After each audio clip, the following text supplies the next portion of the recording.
Mega Man Battle Network 6. We're gonna beat it without taking damage. I don't know anymore, man. Just start the video. The game opens up with Lan and his family moving. That's right, we're unplugging from AC/DC Town and starting over. Dad got offered a new position to work in the most high-tech city around, and after 5 games of the world nearly being destroyed, being kidnapped, terrorists attacking the Scilab, more problems than could ever be healthy for any individual to deal with, yeah, I'd probably also like a change of scenery. Lan may be the main character, but Dr. Akari is still probably the most important person in this whole series. So, we get headed out that way. We got a new city, new net, new characters to talk to, and of course, here comes the regularly scheduled tutorial. But on the bright side, at least it isn't like going to a kindergarten class of, this is the letter A! We're saving this girl Iris from a robo-dog, and I didn't tell you her name. I didn't say that. You didn't hear it from me. Same page? Cool. After that's taken care of, the game doesn't immediately jack us out of the net, so I do take some time to grab some early game chips. And somehow, Battle Network 6 feels even better than 5. I don't know if it's a more smooth experience or if the idea of not being stuck in the same area of AC/DC Town just makes it feel better, but I'm super chill here. I decided this time around I was going to go for B chips since I heard that BN6 is actually a lot more balanced than BN5 was, so I guess I'll bust out some pretty sick combos with the B code that we've already got a good supply of at the start. On the topic of B chips, I put Mega Man to the net like I'm trying to get a USB to work because there is a small mountain of green mystery datas in Central Area 2,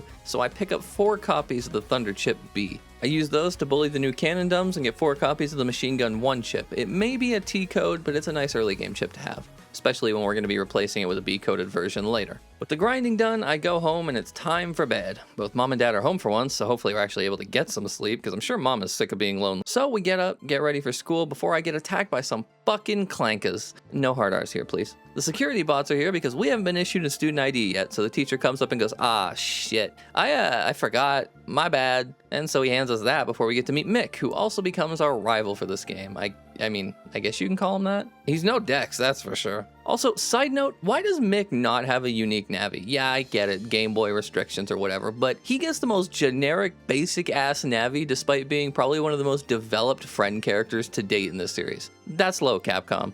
You did my man dirty. Regardless, we aren't friends yet, so he tries to make us look bad by sicking viruses on us, and with the machine gun chip we got, I proved that American students are actually good in school. We also get to learn about clone bots that let Mega Man exist in the real world, along with being controllable, which comes in handy later on in the game, but Mick isn't the type to give up. So Blast Man breaks into Mick's pet and convinces him to burn the school down to get back at Lan, because he's an impressionable kid and the plot must go on. And look, I get it. I too have been watching cartoons and someone goes, set them all on fire, and I just walk into the kitchen and grab the matches. What, you're telling me not a typical Wednesday for you? So Mick nearly kills us all, but thanks to those new clone bots, Mega Man with his fire-resistant ass can help us put out the fires and chase down Mick, where he realizes he kinda fucked up. What was your first clue, you fucking pyromancer? The realio dealio here is that fire is coming from the 4 cardinal directions, and we gotta hide behind some cubes to not be toasted. It was a very easy dungeon if I'm being honest, but it holds up better than some of the others in the previous games, so good stuff, Capcom. This works.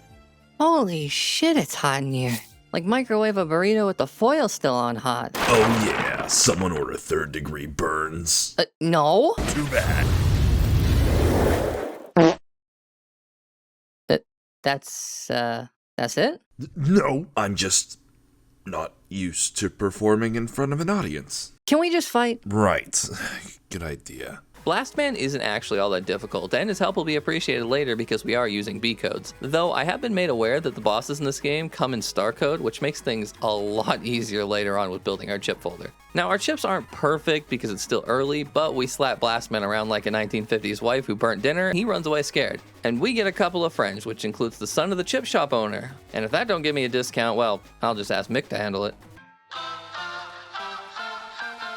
This section's probably the weakest one in the game in the sense that it kind of feels like a filler arc of an anime, but there's a penguin, so it's not a complete waste of time filler. So we're gonna go check out the statues of the game's namesake, both Cybeast Gregar and Cybeast Falzar, and then we'll check on Dad because he's with the mayor right now, bringing him a program that will most certainly spell doom for us all because this is the Battle Network ballet. You know it very well at this point. So we're in class the next day and Mick has a penguin attached to his hip. It's like a stray dog following you to school, but a penguin instead. He asks us for help feeding it and you hit my biggest weakness. How can I say no? I want to pick it up and hold it and hug it. It's so fucking cute. This little detour results in us getting to the seaside area, and we jack into the toilet for a plunger program for a plumber. Make sense? Good. Not supposed to. The seaside area is stuffed to the brim with fish viruses, so those thunder chips we got earlier, well, We also grab an invis chip here, and you know how useful those are by now, so into the folder it goes. The only thing now is that invis costs like 50 megabytes to actually equip as our starting chip, which means it ain't going anywhere near our starting chip selection for this game. We check the BBS to see that the aquarium's director put up a notice that their penguin escaped, so we gotta take the little guy home. So let's grab Mick and Philippe, that's the penguin's name now, deal with it, and head to the aquarium. And turns out it's closed, so Mick gets to keep Philippe another night. But the next day he comes to us in a panic. Brace yourselves, because Philippe tried to cuddle him. Oh no, oh fuck. You got cuddled by one of the most cutest creatures imaginable. The fucking horror. I'm so sorry that happened to you.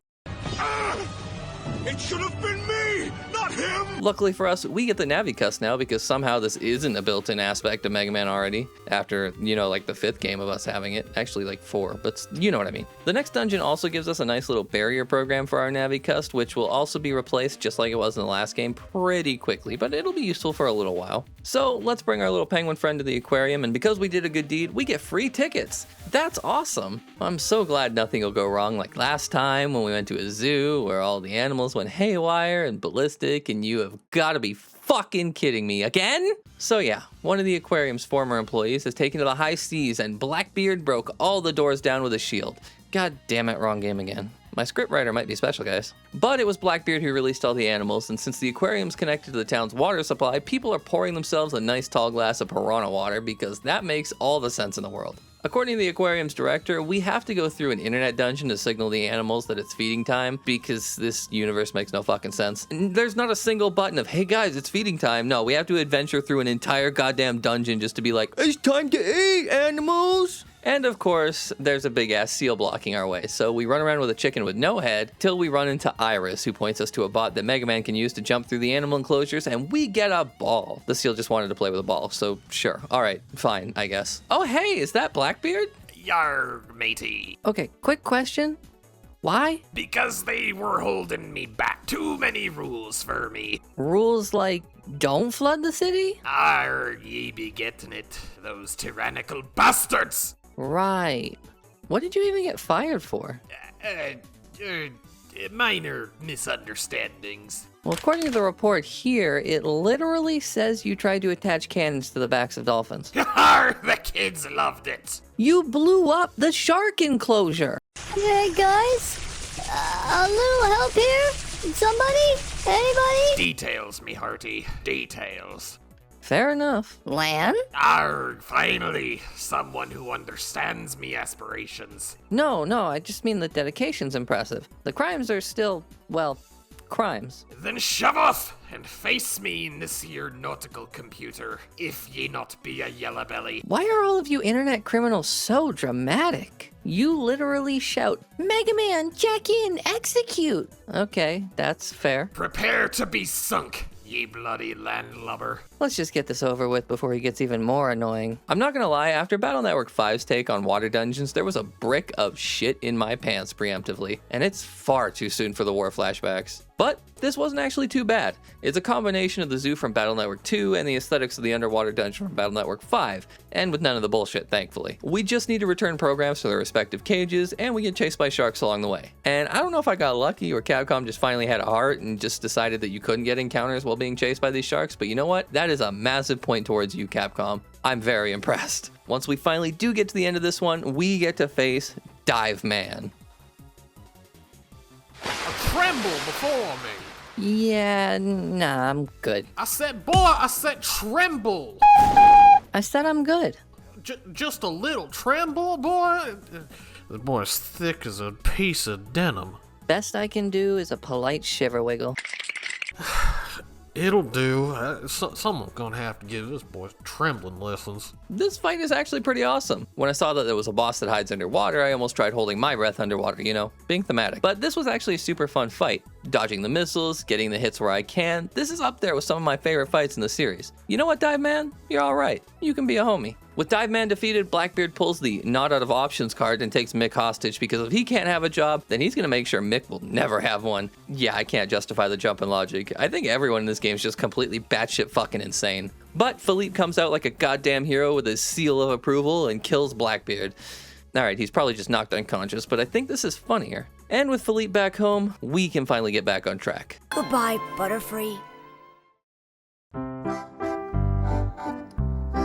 Well, now that Philippe is back where he belongs and we aren't trying to fight the world's most obnoxious pirate cosplayer, we're back at school. And now we have to write 30 vocab words 100 times each. Man, this really is middle school. I remember this punishment. Not that I ever did it, I would have just left. That's a time waste. But Lane is a good boy, so he does it, and we're introduced to Iris, who is either trying her best to be a deep and interesting character, but has us wondering if she's having a stroke because she can't answer a simple question in a straightforward manner. But she does agree to meet with us later, so yay, plot. And dating? Hold on. That's not okay. We hand in our busy work that'll probably just get thrown in the trash because punishments like that are never graded. And oh hey, it's Mr. Match from the hit series Mega Man Battle Network Damage List on youtube.com/Rarno that you should definitely subscribe to, who's apparently turned over a new leaf. Somehow, I don't think villain to teacher should be a career path, but at least he's not setting things on fire this time. That's Mick's job now. He will never shake that firebug reputation that he's garnered for himself. Mr. Match has some lessons for us, so sure. In this, we get to control Heatman, similar to the missions from Battle Network 5, and this was actually pretty cool. The big thing that this opens up for us is the cross system, and we emerge from the flames of battle. This works as basically an upgraded soul system from the previous games, except now we don't need to use matching chips to transform. We can just inject ourselves with concentrated essence of Heatman, which has a rating of 2 million Scoville, which is why our charge shot is insane now. You got it. We leave school after the extra tutoring, and there's a chick standing in the middle of the road yelling about starting a jamboree. So alright, just another day. City folks are fucking weird. But we have more important things to deal with right now, like the chip shop finally being open, and you know what that means. Let's go gambling! God, how many times have I used that clip now? Anyways, I promptly blow my life savings on this to get the star-coded Navi chips for a power bump, because even if they are a bit weaker long-term, they're still really good right now. And we have access to side quests, so we'll start chugging along through that backlog of stuff, starting with the Diet Goods quest. Just kidding. Surprise! This is a special one that I can't complete right now because we don't have Greentown unlocked yet. Yeah, that ruins Land's day, and I go to bed. When the next day rolls around, we get ready to head to that jamboree when Iris pulls us aside and says, hey, you're pretty cool. Don't go to that jamboree tomorrow. Or today. No, really, you'll die. That's when Mick calls us up, and I get to see, aw, shit, I just barely missed getting the soul sucked out of me by Circus Man. Pause. Circus Man proceeds to dump all those Navi souls into a pit that holds the Cybeasts, and they awake from their slumber. Great. Just great. So, depending on whichever version of the game you're playing, Circus Man absorbs the opposite one. So, since we chose Gregar, Falzar gets schlorped inside of Circus Man. Bye-bye, birdie. So the entire net is in absolute shambles now. Land's the only character in the series who has a Navi worth an eighth of a fuck, and Shad, please hurry up and get off your vacation. Dad lets the cat out of the bag that Mega has the necessary capacity to absorb a Cybeast, so dungeon time we go. This dungeon is alright. You get a bunch of weapons here with different attack ranges, and you have to use those to take out spirits and unlock the next area of the net. In the second area, I wondered if this was actually even possible to do without getting hit, because I've seen many people just tank a hit here intentionally, and that kind of led me to worry. But you don't need to worry, however. I've shown base multiple times that I'm built different, and this is no change. My brain rapidly ascended 4 sizes, crushing itself against my skull, and I figured out a way to keep the damageless streak going, and to make it to Gregar. Hey, Lan, I have an idea. What kind of idea? Oh, Mr. Cybeast. You want to play fetch? Yeah? You like that? All right. Well, go get it!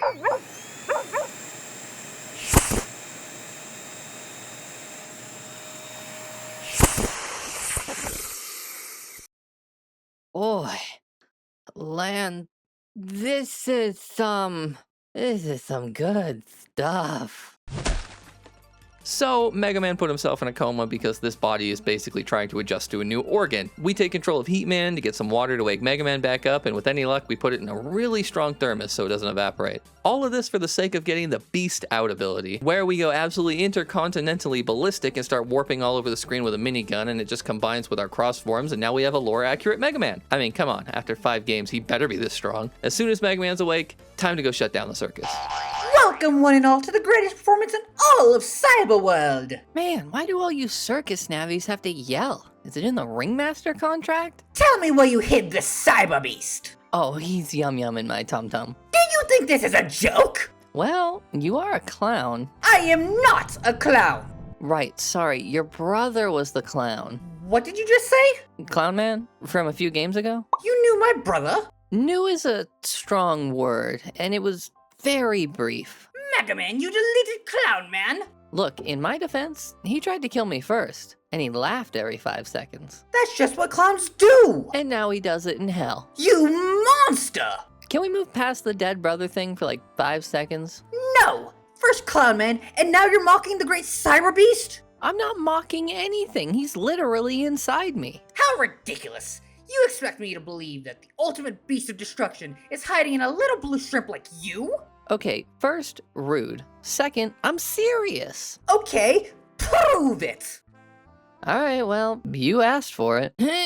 Yeah. Wait, what's happening? Just give it a second.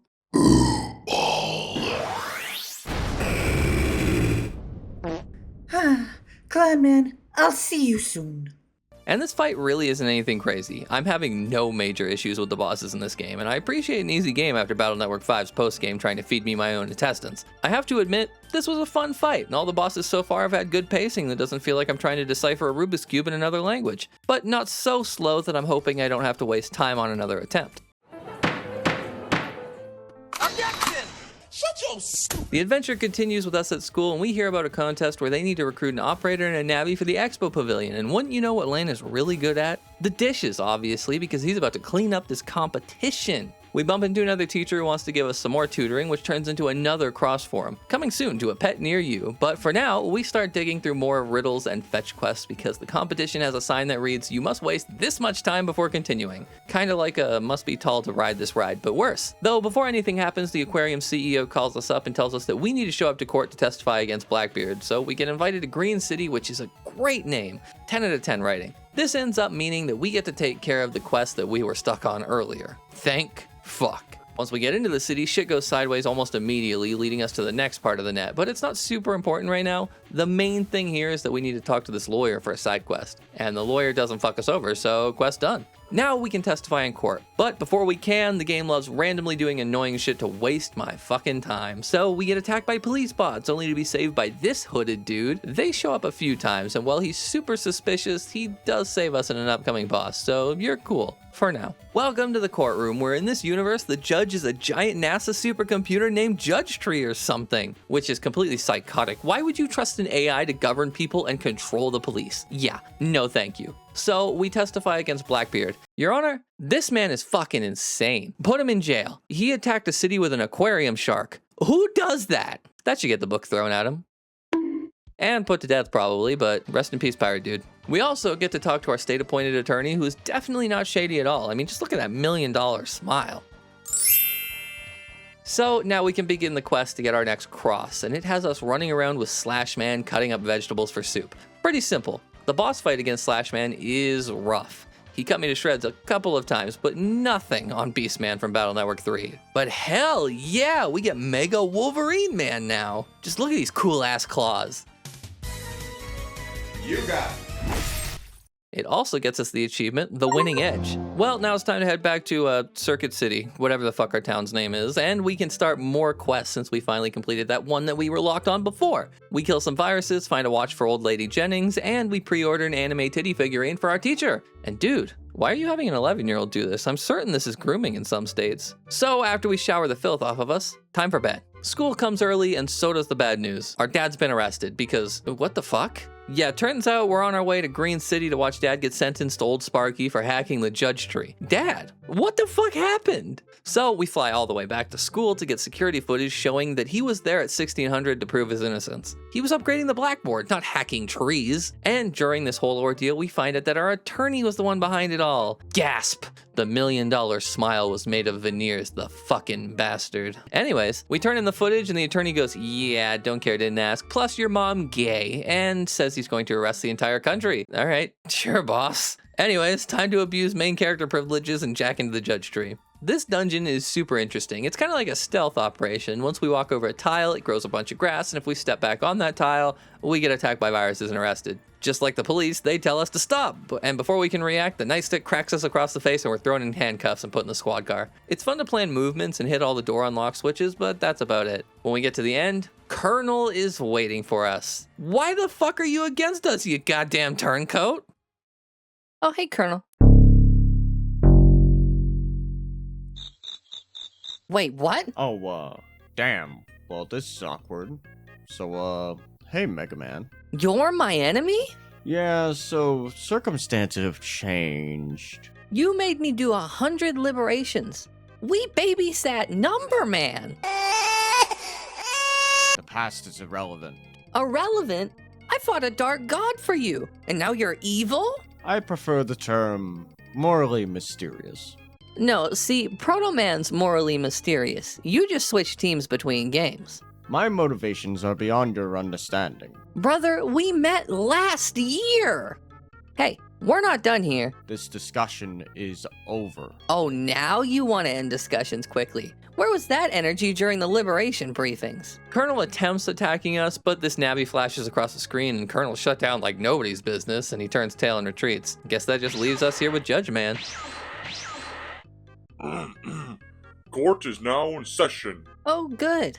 Maybe you can explain what just happened. Can we sue someone for emotional damage? Oh, absolutely. That betrayal arc was kinda crazy. Seriously? You mean to tell me you saved this man's entire military operation and he hit you with the "we are enemies now"? Yep. Disgusting behavior. Finally, someone gets it. If I were the judge, You are the judge. then I sentence Colonel to replaying the Battle Network 5 post-game indefinitely. Whoa, hey. That's too far, man. Fine. Then how about a fair and balanced punishment? Okay. Battle! Hey, wait a minute. And this is another battle that ends up being super fun. But I had to be honest, Beast and Swords made this a total joke. We hit Judge Man with the nothing personal kid treatment by teleporting into his face and hitting him with a life sword for 400 damage, and that gets our attorney arrested, disbarred, and fired because this is a fictional world where justice actually holds some weight. After our legal trouble is over and Dad is proven innocent, we go back to the special event we're part of that I totally didn't forget about that's in another city altogether. So we can finally get to the main event that is net battling. You know, the whole thing that's the fucking point of this entire game. Anyways, no more wasting time on the runaround. Our fights are the exact same recycled stuff from the first game, just a bunch of fights in a row. This time, it's so much easier though because we have the power of God and anime on our side, so we curb stomp half of whatever's in front of us. Mick, of course, ends up losing in the first round, and I want to offer condolences, but dude, you brought a default Navi. Cue the bullshit because Lan's life can never be easy. Our default Navi friend is hauled off to the Undernet and kidnapped. Absolutely nothing can just be a normal day for Lan, can it? This trip to the Undernet does have us get the rest of the Navi cuss grid available to us, however, so we can set up some god tier upgrades. We rescue Mick's Navi and Gregar decides that he's done playing fetch and it's time to take over his new host's body. So, down goes Mega Man. Whoops. And now we gotta rescue Mega Man with Slash Man. This is simple, and it also pops open a few shortcuts for us as he just tears through walls with his badass claws. Now, stopping Mega Man's rampage isn't exactly possible even when we do kick his ass, so yeah, I guess we'll just die. Oh shit, thanks for the help, dude. Once again, our super fast, illustrious Navi friend who won't fucking reveal his face to us just pops up and cuts Mega Man down to size with zero issues. I don't know who the fuck you are yet, but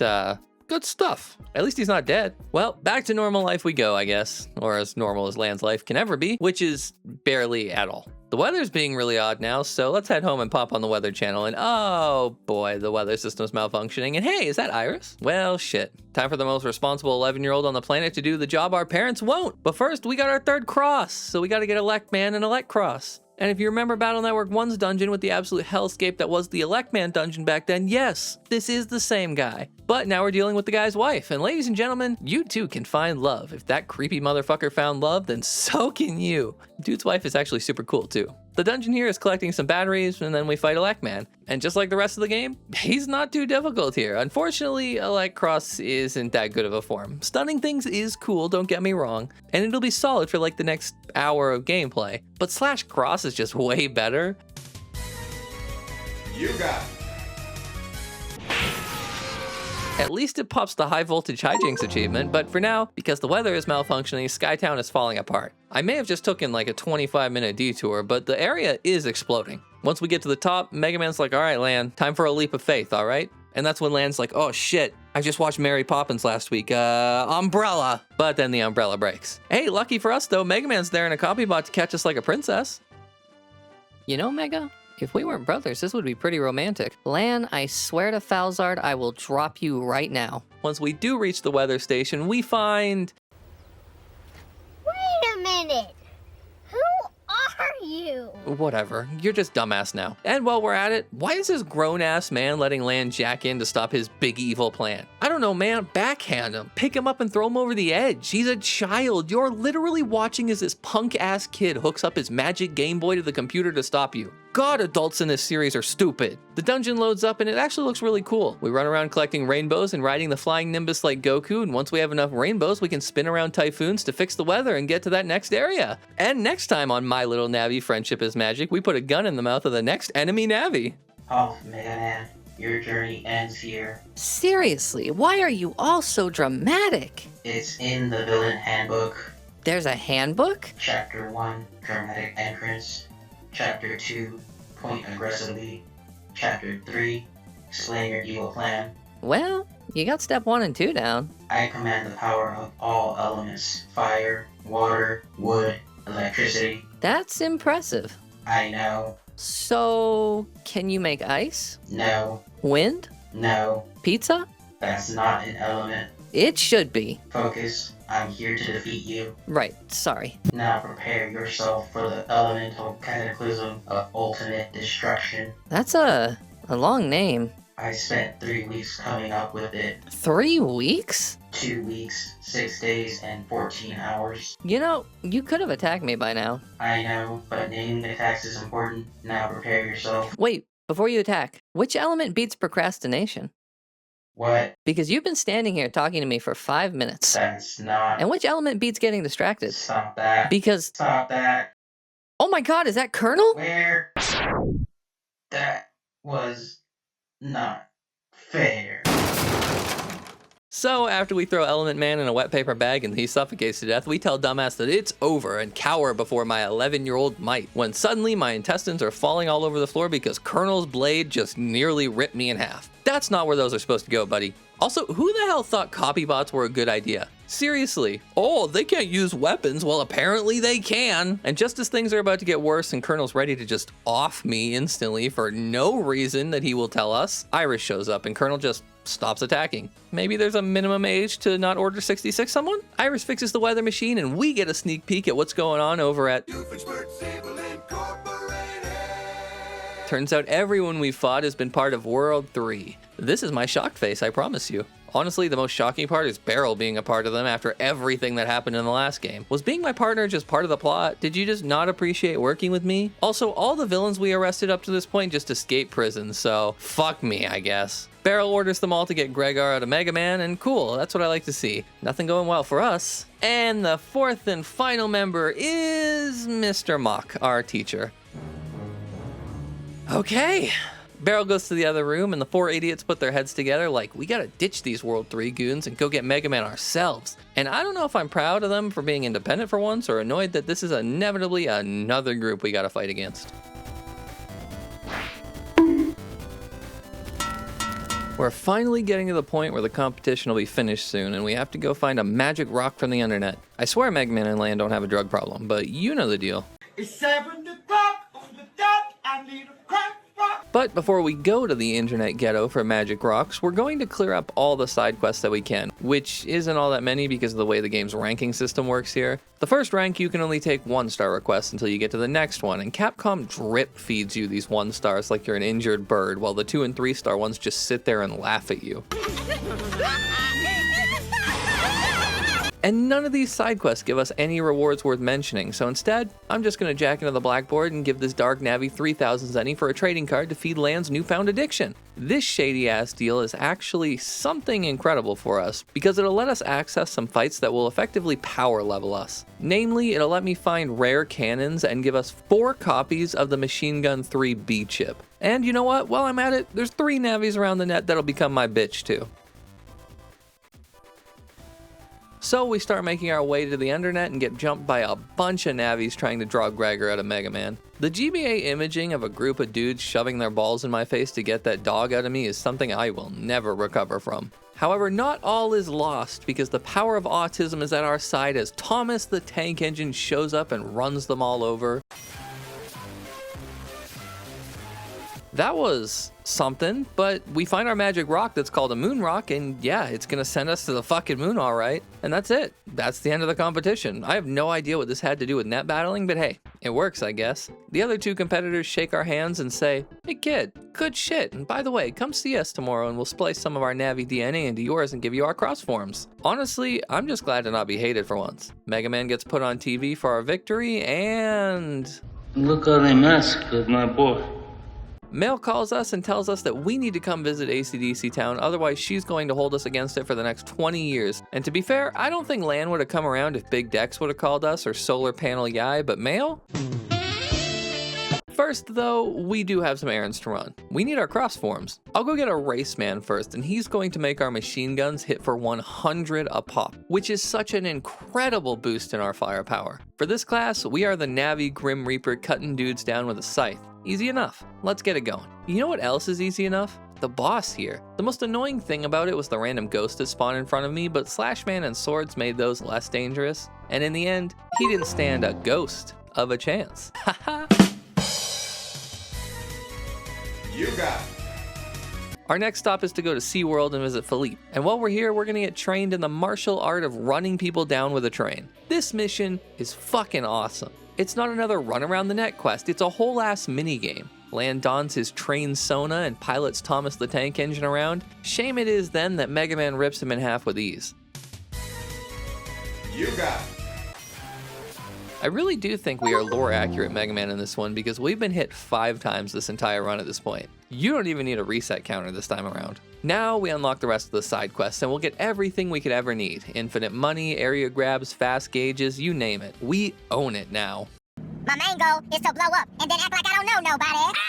Now we can finally catch our train and hang out with the old group in AC/DC. Just like the old days, I see Dex, Yai, and Mail while Mega Man hangs out with Guts, Glide, and Roll. Alright, your 7 seconds apiece are up. Hope you enjoyed it, cause Lan fucking Hikari once again the magnet for chaos. The same old evil Navis whose asses have been ripped off and served on a silver platter attack us again, kidnap everyone, again. And dude, Roll I get, but Guts man, can you use those fists for something besides picking up mates? Well, these claws ain't for just attracting mates. One trip to the Undernet later, and here we go. Blast Man and Dive Man back at it again. And I'm not even excited for this, just annoyed.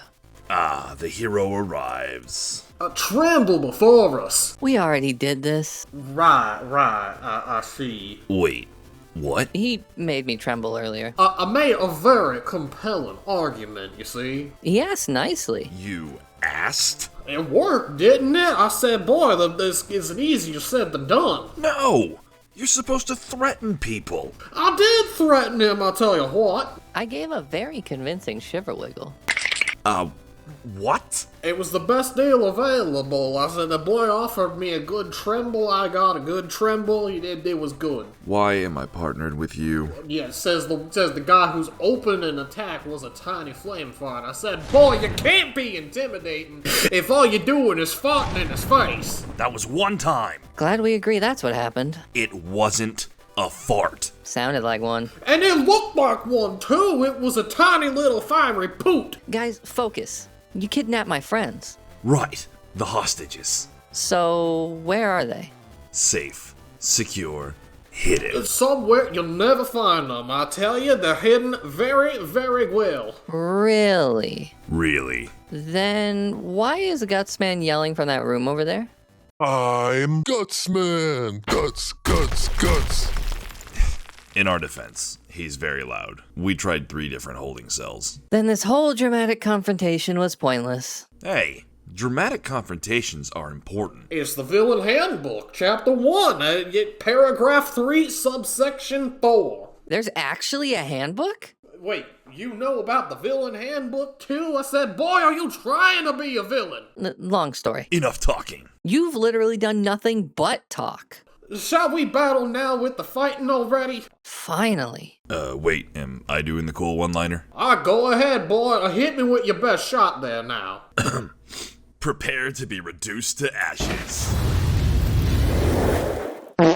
Oh, come on! These two are no different than the first time around, but this time I get vored by a clown. Don't worry about it, Circus Man is fucking weird. So the three villains put Mega Man in a copy body and tell him to go shoot up SeaWorld, but then Iris shows up and goes, I think the fuck not, you trick ass. and Mega Man stops, just runs into the net, nose dives into a hole. I'm losing the plot and I'm playing through it. So Mr. Mock calls us up and tells us, yeah, I might be in World 3, but I don't want to watch my students get hurt, so here's Mega Man on the map. And I really do appreciate the moral compass here. Good dude, considering my IRL teachers called me a good for nothing. As it turns out, the hole Mega Man jumped into has a barrier that needs a shutoff switch that's in the principal's office. You know, he's not really our Prince-a-Pal. He's more like our Prince-a-Enemy, because he's also colluding with World 3. That's when our good buddy Mask Guy from earlier shows up and goes,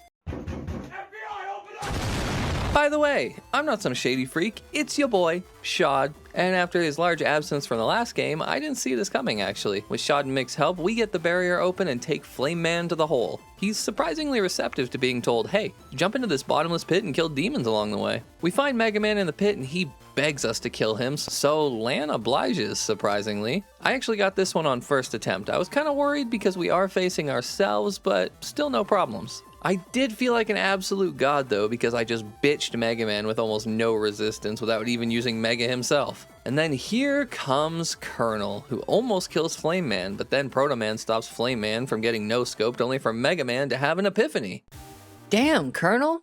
When did you become such a little bitch? That is how you're opening this conversation? Look, I had a whole speech prepared, but then I saw you standing next to these clowns and I got distracted. Choose your next words carefully. See, old Colonel would have already drawn his sword. I am exercising restraint. Nah, you're bluffing. The Colonel I remember made decisions. This Colonel spends 20 minutes staring dramatically in the distance before saying, it is necessary. It is necessary. See? You did it again. Mega Man, you don't understand the situation. Then explain it. Exactly. There are factors beyond your understanding. That's villain talk. It is not. It literally is. Every bad guy says that right before they get punched into a firewall. You are oversimplifying things. Am I? Yes. Then answer one question. Very well. Are the people you're working with making the net a better place? That's not a good pause. The situation is complicated. That's an even worse answer. You think everything is black and white. No, I think when people around you keep kidnapping innocent navvies and blowing things up, the answer becomes pretty obvious. Come on, Colonel, you're supposed to be the smart one. You assume I have not considered these things. Then why are you still there? Because I have a duty. Duty to who? And there it is again. What? That look. What look? The Mega Man's making a really good point and I hate it look. I do not have such a look. You totally do. I do not. You absolutely do. Mega Man. Colonel. Mega Man. Colonel. I'm gonna punch you to your senses now. This fight is also really fun, and once again, I did it on my first attempt, which just lets me ascend to Ultra Ego from my previous god form I attained. With Colonel properly put down, he goes, well, shit, maybe you do have a point, and slowly shuffles off into the net, letting us go to our final chapter. You know, almost all of these scenarios start in class. The Three Stooges break in and kidnap Iris because they've made the connection that somehow Colonel won't attack if they use her as a hostage. And even though Beryl has proven to be a bastard, we are a bigger person and help him out, even if he is our enemy. They show up and go, what are you gonna do about it, little boy? Which is extremely condescending, by the way. Thanks, bud. But that's when Mr. Mock shows up because he's Johnny on the spot and opens up his pocket can of whoop ass, taking care of business, and that was a short-lived evil plan. We are, however, the one and only Lan Hikari, and we get invited to an expo that's still being held in town despite the mayor being arrested, becoming a felon, and criminals making sure that everyone gets a London hello. So that's why when Mega Man yells, "It's a trap!" we just call him paranoid. Lan has the survival instincts of an overripe plum, I swear to God. So 8 minutes into the expo and who else but Wily shows up. Who could have seen that coming? I really wish a blue Navi with even the slightest amount of computing power would have said something. Anyways, he sicks a bunch of copy bots on us, Shad pops up with a, I heard you were talking shit about me? We escape only to turn our asses back around, go through the path in the principal's office to save our friends, because only we can prevent forest fires. Be a hero. Yeah, that's the one. Big question, where the fuck are the cops? So during the start of me running through here, I was almost annoyed that they ran the idea of having us repeat dungeons, but actually, since each area is based off of the previous areas we've been to, having the dungeons be the same is kind of a genius play. Though since they are the same dungeons and the same bosses, I don't really have much more to say except bonk. Judge Man, Element Man, and Circus Man are even easier now, and we come face to face with our three stooges, only for someone to finally have the mental capacity to go, wait a minute, we're adults. We can just beat the fucking snot out of you kids. 6 games, people. 6 games to realize grotesque bare-knuckle violence would work wonders on a group of 11-year-olds. And then the big surprise of them all, Roll, Glide, and Gutsman prove they're not useless. Beryl shows up, hat in hand, and goes, yeah, so it turns out I'm a dipshit. He rejoins our party, and we confront Wily to get his backstory. And this time, it isn't about Dr. Light. So you see, Wily raised Beryl, while Beryl's dad was off fighting a war as a soldier. Wily actually made Colonel, but because war is war, Beryl's dad ended up dying and Wily lost his shit over it. He split Colonel into 2 navies, Iris and Colonel, which I called a mile away. It's still Mega Man lore. It doesn't change that much even though we're in a different universe. Regardless, Wily has both Cybeasts now, and we gotta fight. 3 attempts. This game took under 10 hits. Under 10 resets. This was a joke of a game, but at least it was an easier one comparatively. Gregar want ball? Okay, ball won't work this time. Got it. Sorry, boy. Gonna have to old yell at ya. Gregar comes out and we do the deck builder equivalent of a meg dump. Everything coming out at once, and we rip this poor dog into ribbons. Colonel and Iris handle Falzar, but when Gregar goes down, he pulls the out of ammo but not out of options card and takes over Mega Man's body. And finally, Colonel and Iris combine again, becoming one, and just rip Gregar out of Mega Man's body. They just choke the shit out of it. God damn, they're so fucking cool. But hey, bad news. Wily's base explodes and everyone dies at the end. Yeah, remember last video? Plot armor is wild for these games, and as it turns out, Wily not only survives, but he turns over a new leaf and he's a good person now.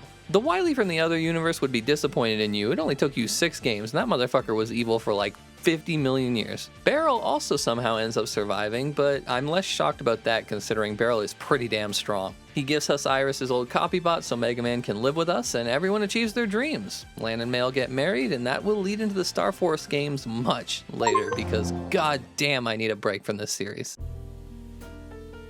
Well, we know the post-game polka by now. Base. Gotta fight him 3 times, and this is the best incarnation of him by far. But I think part of my enjoyment here is the fact that we are so overpowered that the fights are a bit of a breeze. Not quite as bad as Battle Network 3 where we stun-locked everything into oblivion, but still pretty damn easy. We also have some new quests to take on with rewards that range from gee, thanks for the lottery code to holy shit, is that a Judge Man with a star code? By completing all the requests and chip trades, we become everyone's hero.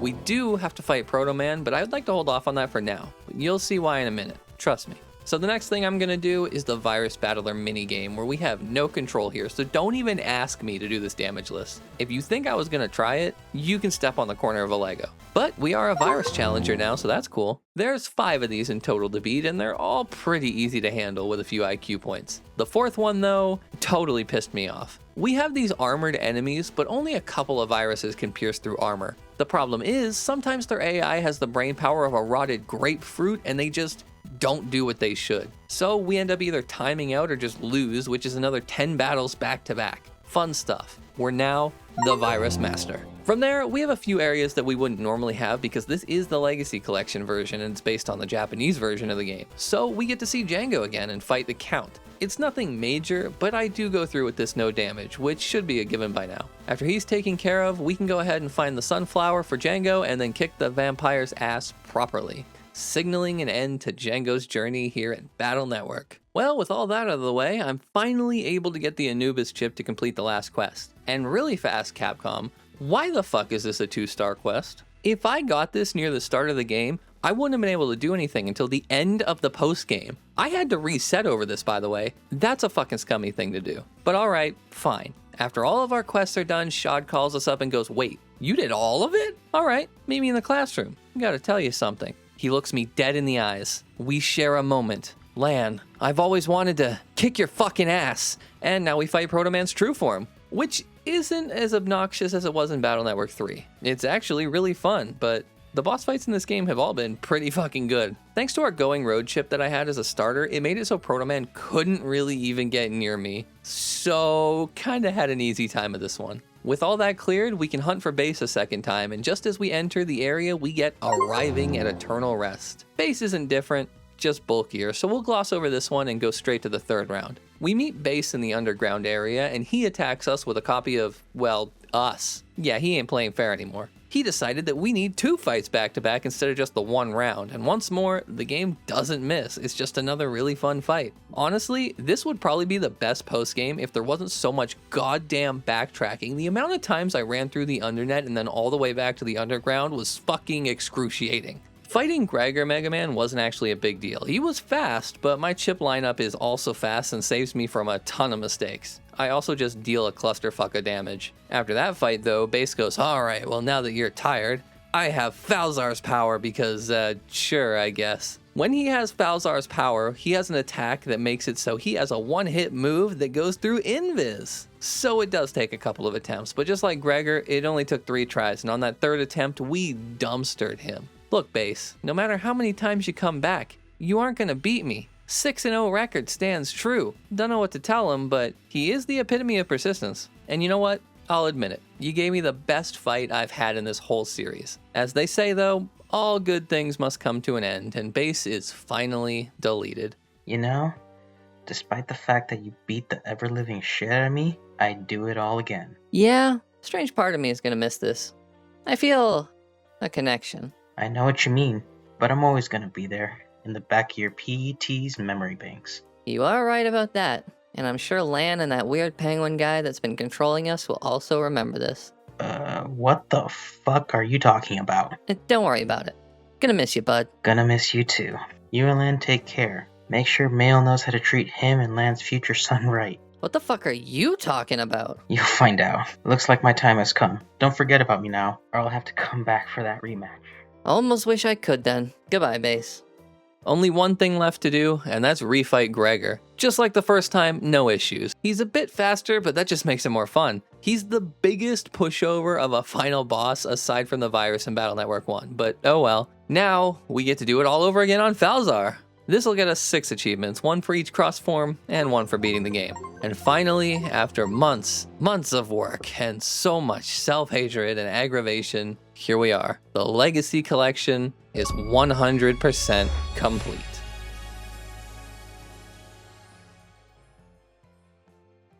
And that's Mega Man Battle Network 6 and the entire Mega Man Battle Network collection, damageless, mission complete. If it wasn't obvious already, this game gets a 1 out of 5 on terms of difficulty. This was probably the easiest challenge I ever have done on the channel. I think it's about time I took a little bit of a Mega Man break, so I do hope you still stick around, even though I won't be playing Mega Man for a little while. We'll definitely get to Star Force eventually, but for now, I kinda have a hankering to play some Final Fantasy, so hopefully I'll see you there for those. Anyways, super massive shout out to my Ko-Fi supporters, Banjo, Anima, Yo, and Lux for supporting me monthly. I appreciate it very, very much. You are all my favorite people. And on top of that, I have a couple of special shout outs I need to give for this video. So I gotta give a huge special extra thanks to D Electric Judas, Echo 419 MCO, Yo 425, Chrono Mario, Rinthio, and Rojo Mage for voicing all of the bosses in this game.